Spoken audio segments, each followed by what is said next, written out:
ایمان کو مضبوط کرنا 1 2 3۔ میرے پاس ایک خیال تھا جسے میں شیئر کرنا چاہتا تھا۔ ایمان کا ایک حصہ جو اپنے آپ میں ایک امتحان ہے، یہ ہے کہ جب کوئی اللہ تعالیٰ کی اطاعت کرتا ہے جس میں ان نعمتوں کو استعمال کرنا شامل ہے جو اس نے عطا کی ہیں، ان طریقوں سے اس کی رضامندی، جیسا کہ قرآن مجید اور رسول اللہ صلی اللہ علیہ وسلم کی روایات میں بیان کیا گیا ہے، محمد صلی اللہ علیہ وآلہ وسلم ان کے لیے ٹھوس فوائد حاصل کرنے کی ضمانت نہیں ہے، جیسے کہ مال میں واضح اضافہ۔ اللہ سبحانہ و تعالی کی اطاعت سے وابستہ فوائد اکثر کسی کے روحانی دل میں زیادہ لطیف اور تجربہ کار ہوتے ہیں، جیسے ذہنی سکون حاصل کرنا۔ باب 16 النحل آیت 97۔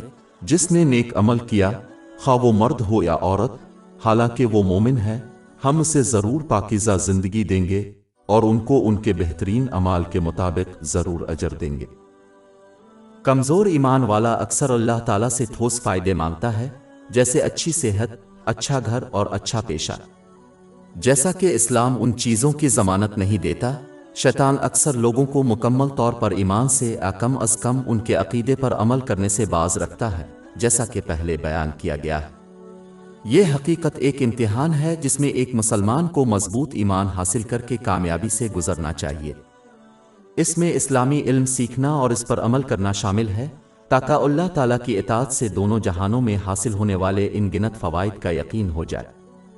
اس کے علاوہ کسی کو ہمیشہ یہ سمجھ کر اپنی عقل کا استعمال کرنا چاہیے کہ حقیقی فائدہ اکثر ٹھوس نہیں ہوتا، جیسے کہ کسی کی ذہنی صحت اور تندرستی میں مثبت تبدیلی۔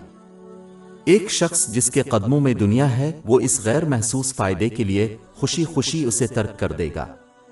لہذا ایک مسلمان کو اللہ تعالیٰ سے ٹھوس فوائد حاصل کرنے کے لیے بے وقوف نہیں بنایا جانا چاہیے، کیونکہ ان کی ضمانت نہیں دی گئی۔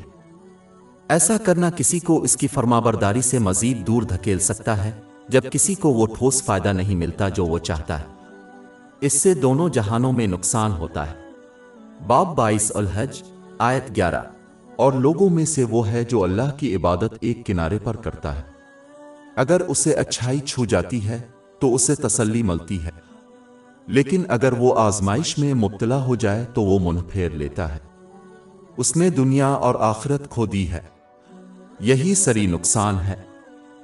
ہماری ویب سائٹ www.sheikhpod.com پر 400 سے زیادہ مفت e books, audio books, infographics, podcast اور بلاگ دستیاب ہے۔